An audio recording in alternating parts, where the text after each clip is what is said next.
जीवन में कठिनाइयां हमें बर्बाद करने नहीं आती, बल्कि ये हमारी छुपी हुई सामर्थ्य और शक्तियों को बाहर निकालने में हमारी मदद करती है।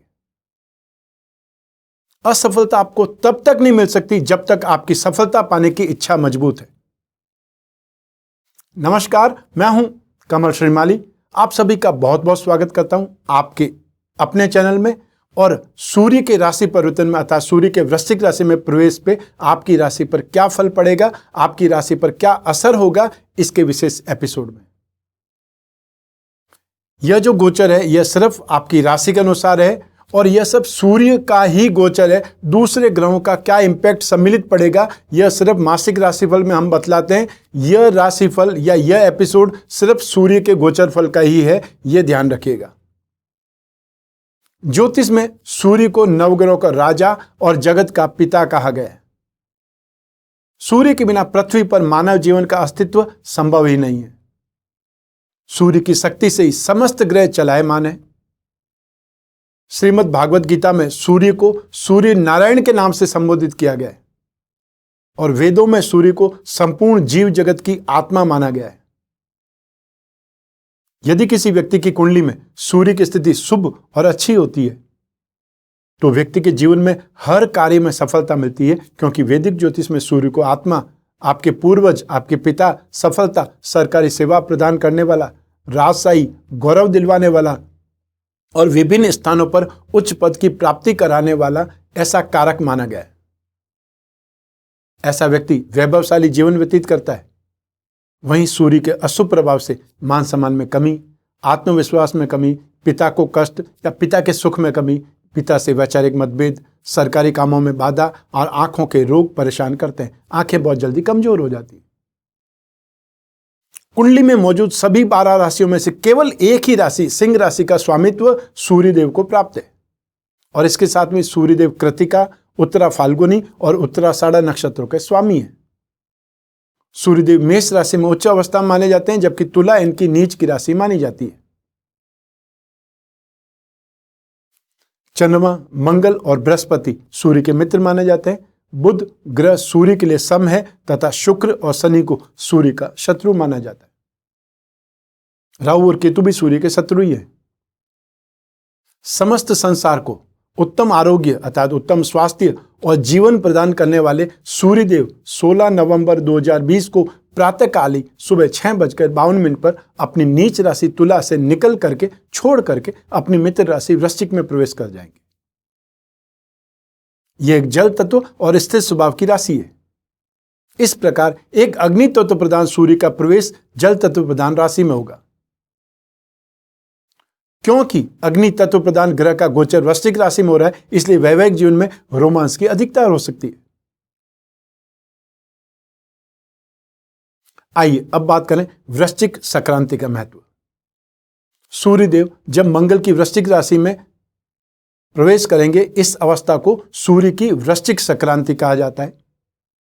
संक्रांति के दिन दान पुण्य करना बेहद खास माना जाता है या बहुत ही महत्वपूर्ण है।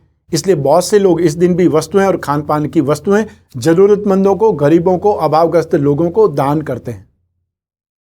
वृश्चिक संक्रांति के दिन अर्थात जब सूर्य वृश्चिक राशि में प्रवेश करते हैं उसे वृश्चिक संक्रांति बोला जाता है। इस दिन संक्रमण स्नान, विष्णु देव की पूजा उपासना और दान का बहुत ही भारी महत्व है। इस दिन श्राद्ध और पितृ तर्पण का भी खास महत्व होता है। तो आइए अब जानते हैं कि सूर्य के वृश्चिक राशि में गोचर का आपकी राशि पर कैसा प्रभाव होने वाला है। आइए अब बात करें धनु राशि की।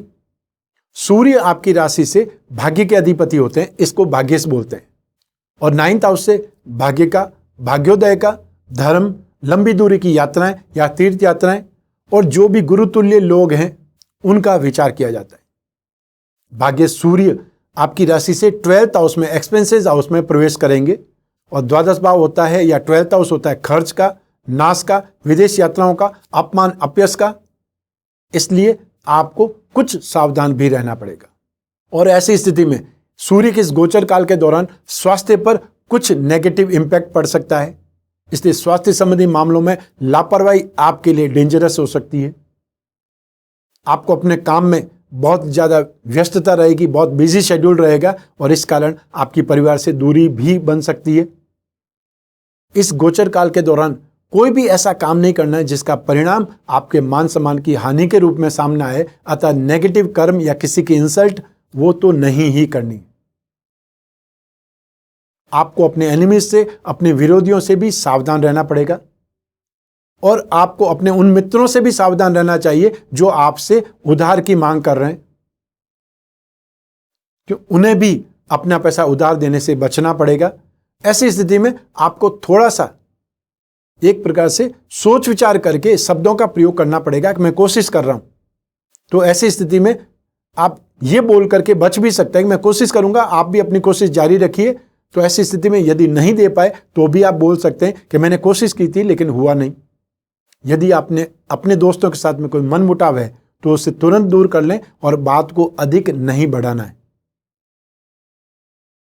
सूर्य के इस गोचर काल में अर्थात 1 महीने में आपके एक्सपेंसेस में वृद्धि हो जाएगी और जिस पर संतुलन बिठाना, जिसको आपने एडजस्ट करना बहुत ज़्यादा जरूरी है, अन्यथा आपकी फाइनेंशियल पोजीशन पर नेगेटिव असर पड़ सकता है। जो एमएनसी में काम करते हैं, मल्टीनेशनल कंपनी में काम करते हैं या जो विदेश से संबंधित कोई काम करते हैं, उन लोगों को जरूर फाइनेंशियल गेन मिल सकता है, अच्छा प्रॉफिट इस समय काल में मिल सकता है। इस गोचर का सबसे शुभ प्रभाव आपको विदेश से संबंधित या एमएनसी कंपनी से संबंधित कोई काम दिलवा सकता है, कोई मौका दिलवा सकता है, कोई जॉब मिल सकता है। और यदि आप इस सिलसिले में पहले से ही एफर्ट कर रहे हैं तो सक्सेस मिलना गारंटीड है। यदि इस समय काल में कोई बहुत बड़ी यात्रा करना चाहते हैं या बहुत इंपॉर्टेंट आपकी ट्रैवल प्लान है तो उसमें बहुत ज्यादा सावधानी बरतने की सलाह दे रहा हूं। हर राशि को सूर्यदेव शुभ प्रभाव ही देंगे ऐसा संभव नहीं है और हर राशि को सूर्यदेव दोषपूर्ण व्यवहार ही करेंगे या अशुभता ही देंगे ये भी संभव नहीं है।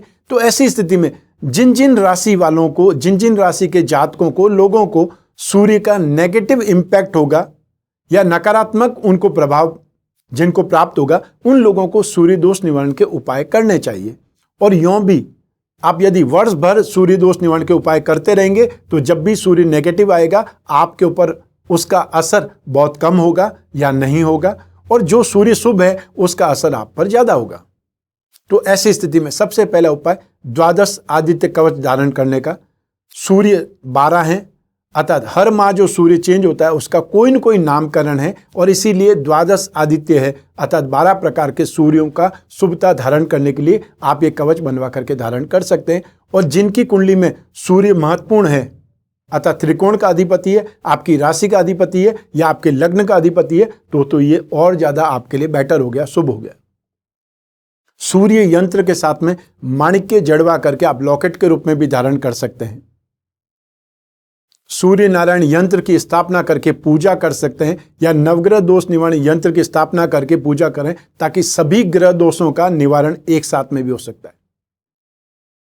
सूर्य ग्रह पिरामिड या नवग्रह दोष निवारण पिरामिड अपने जहां पर आप सोते हैं पलंग के आसपास स्थापित करना है, साइड टेबल पर या उस रूम में, ताकि आपकी माइंड, बॉडी और सोल ये तीनों ट्यूनअप हो सके। क्योंकि कोई भी ग्रह जब चेंज होता है सबसे पहले आपकी बुद्धि पर असर करता है और उसके बाद में आपके शरीर पर। तो ऐसी स्थिति में आपके शरीर पर, आपकी बुद्धि पर उसका असर ही नहीं होगा और एक प्रकार से आपको थेरेपी मिल जाएगी, तो आप संतुष्ट रहेंगे, सुखी रहेंगे, प्रसन्न रहेंगे। सूर्य ग्रह की शांति के लिए आप 1 मुखी या 12 मुखी रुद्राक्ष को भी धारण कर सकते हैं। भगवान विष्णु या श्री राम की पूजा उपासना करें। नित्य प्रतिदिन सूर्य को अर्घ्य दें और गुड़हल के पुष्प सूर्यदेव को अर्पित करें। सूर्य ग्रह की शांति के लिए सूर्यदेव के बीज मंत्र ओम राम रीम रोम सह सूर्याय नमः, इस मंत्र का हर रोज यथाशक्ति जितना आपके पास समय मिलता है इसका मंत्र जाप करें। हर रविवार को गेहूं, गुड़ या तांबा का दान करें और तांबे के बर्तन में रखा हुआ पानी पिए।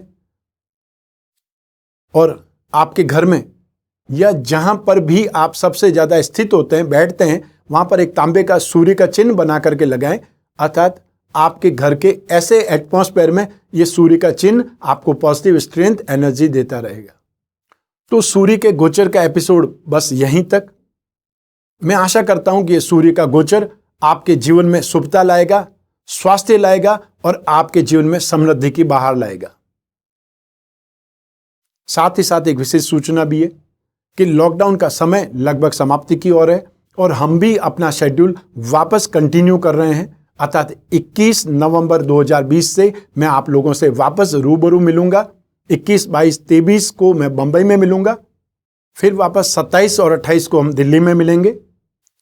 29, 30 और 1 दिसंबर मैं कलकत्ता में मिलूंगा और फिर वापस 2 और 3 दिसंबर को मुंबई में मिलूंगा। मैं आशा करता हूं कि वापस समय निकाल करके हम एक बार आपकी कुंडली पर चर्चा करें। अब आगे क्या कर सकते हैं, भविष्य में क्या कर सकते हैं, ताकि जो बैकलॉग में नुकसान हुआ है, जो कुछ भी आपको अभाव झेलना पड़ा है, उनसे कितनी जल्दी बाहर निकल सकते हैं। अब क्या योग है आपकी कुंडली में, तो ऐसी स्थिति में आशा करता हूं हम बहुत जल्द एक बार फिर से मिलेंगे। और यदि आपको अपनी कुंडली में कुछ भी विश्लेषण कराना है, भविष्य में झांकना है, कुछ नया काम करना है, कुछ बड़ा काम करना है, तब फिर कुंडली दिखाना ही चाहिए, क्योंकि बहुत बड़ा नुकसान बनने के बाद में, बहुत बड़ा नुकसान हो जाने के बाद में कुंडली दिखाने का कोई फायदा नहीं है। शादी आपने निश्चित कर दी, शादी हो गई, उसके बाद में समस्याएं स्टार्ट हुई है, तो उसके बाद में कुंडली मिलाने से क्या होगा।